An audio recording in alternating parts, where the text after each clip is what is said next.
السلام عليكم ورحمة الله وبركاته. ازيكم يا حبايبي؟ عاملين ايه؟ ان شاء الله تكونوا بخير. بصوا القراقيش الحلوة بقى بتاعتنا النهاردة، بسم الله ما شاء الله. احلى قراقيش والله، تحفة تحفة، جميلة جميلة. شايفين بقى التسوية كمان؟ مفيش احلى من كده. وهنشوف بقى هنعملها ازاي مع بعض بطريقة سهلة وطريقة بسيطة. بسم الله ما شاء الله، اللهم صل على النبي. كده يا حبايبي ادي 2 كيلو دقيق، حطينا عليهم معلقتين ريحة الكحك. بسم الله ما شاء الله، اللهم صل على النبي. ودي نص معلقة ملح، بس نص معلقة ملح صغيرة يعني. بسم الله ما شاء الله. قلبته بقى كده ببعضه، وحطين 3 معالق سمسم. يعني حاجة ما فيش أسهل من كده، ولا يعني حاجة سهلة وبسيطة على طول بتعملي حاجتك في البيت أفضل من بره. وده نص كوباية لبن، حطينا عليهم 3 معالق سكر، ونقلبها كده ببعضها، ونحط عليهم كيس خميرة. نسيبها بقى ايه تشتغل كده مع بعضها لحد ما نحط بقى ايه السمنة.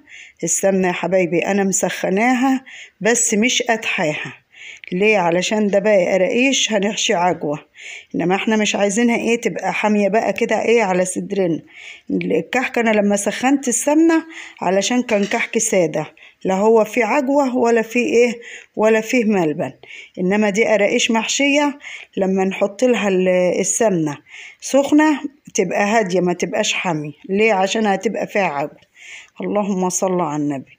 انا قلبت بقى كده السمنة، انا حاطة يا حبايبي كيلو الا ربع سمنة على 2 كيلو دقيق. ليه؟ عايزين بقى احنا عملنا كحك دايب، احنا عايزين دي تبقى قراقيش يعني حاجة كده مقرمشة، مش حاجة دايبة زيها زي الكحك. اهم حاجة ان احنا نبسه بقى كله كده ببعضه، حتى ايه الدقيق يتغلف كله كده بالسمنة. يعني نجاح الكحك او نجاح القراقيش ان انت تبسيه كويس على ايديك كده. بسم الله ما شاء الله، اللهم صل على النبي. والله ما في احلى من حاجة البيت، نظيفة وجميلة، افضل من اللي تجيبها من بره. بره يا جماعة الحاجة غالية ومش حلوة، ما تعرفيش معمولة بايه. ده بقى الخميرة بتاعتنا اشتغلت اهيت. بسم الله ما شاء الله. لما تشوف الخميرة كده مطلعة فكاكيح كده في قلبها كده، تعرفي كده ان الخميرة كده شغالة وكويسة. بسم الله ما شاء الله. والكحك بقى تدعكيه، يعني مش تدعكيه يعني تعجنيه بوكسات، حتى لما تعمليه بايديك الاتنين تفتحي شمال وتفتحي يمين. ليه؟ علشان تبقى حلوة كده.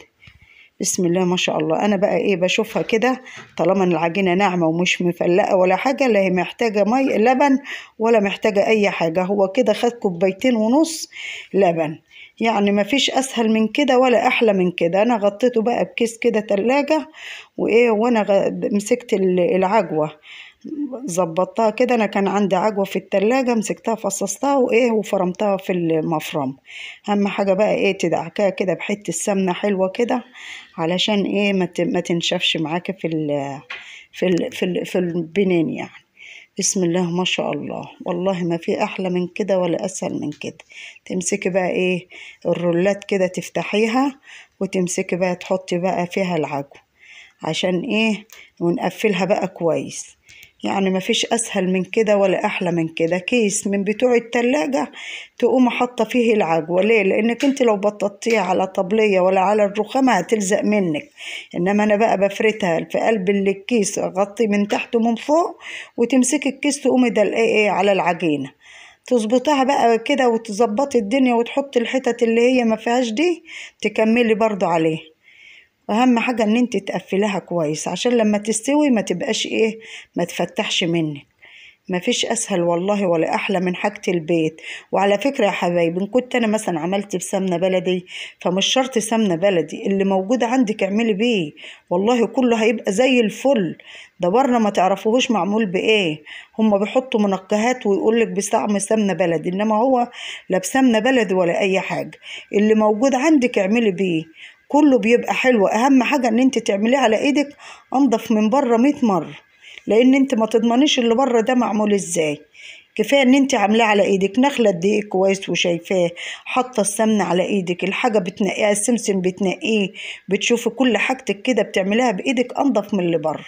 مش مهم سمنه بلدي او سمنه من التانيه ديت، يعني اللي موجود عندك اعملي بيه. كل حاجه بتتعمل بتبقى جميله والله. بسم الله ما شاء الله. كفايه ان احنا نفرح عيالنا واحفادنا، بقوا قاعدين كده وفرحانين وريحه الكحك وريحه الحاجه في البيت كده بتفرح، ريحه الخير، ريحه الخير بتاع بلدنا والله. بالصلاه على النبي، اللهم صل على النبي. شايفين بقى يعني البنينه من كل حته متغلفه كده في قلبها الايه، العجو. بسم الله ما شاء الله. احنا كده يا حبايبي هنقطعه كله بنين كده، ونعمل بقى ايه شوية بقى من كعب الغزال يا متحني. بالصلاة على النبي نشكلهم بقى كده ونشوف بقى ايه، نعمل بقى حبة بقى كعب الغزال. بالصلاة على النبي نشكل بقى زي ما انت عايزة كده، اللي انت بتحبيه برضو تعمليه، كل واحد يحب اللي يعني اللي بيحبه يعمله. بسم الله ما شاء الله. احنا بقى بنقول الطريقة للبنات الحلوين اللي لسه مبتدئين في حياتهم، ولسه برضو ايه يعني سنة اولى جواز، بيبقوا عايزين يعرفوا برضو ويتعلموا. فاحنا برضو كلنا امهات وكلنا عارفين، عملنا الحاجات دي مرة واتنين بقالنا سنين بنعمل، انما احنا بنعلم الشباب الصغيرين. بسم الله ما شاء الله. ده كعب الغزال يا حبايبي، زي اللي في الفرن بره واحلى منه. اهم حاجه انا بقى قطعت الحته اللي ما فيهاش عجوه، واهم حاجه ان انت بقى تقفليها كويس. ليه؟ علشان ما تفتحش منك. تقفليها بقى كده وتقوموا برمها كويس علشان ايه، تفرد معاك ما تبقاش تخينه.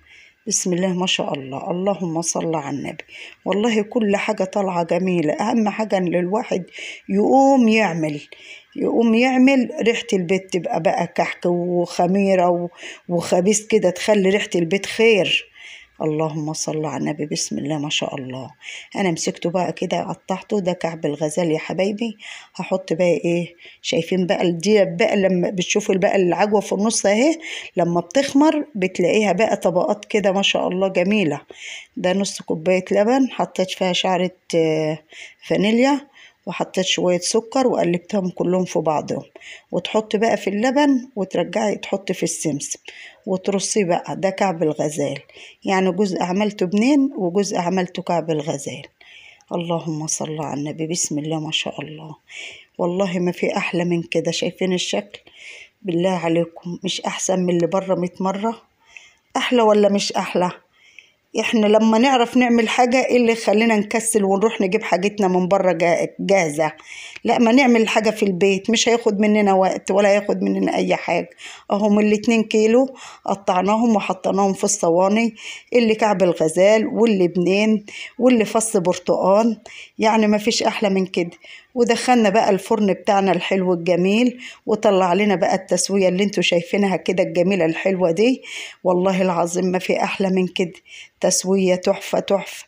انا شغلت الفرن الصغير اللي بالكهرباء وشغلت الفرن التاني، ما خدش مننا والله وقت، يعني ما فيش ساعة، في صينية هنا وصينية هنا، وبالصلاة على النبي. والحاجة زي ما انتوا شايفين طالعة كده فلة فلة.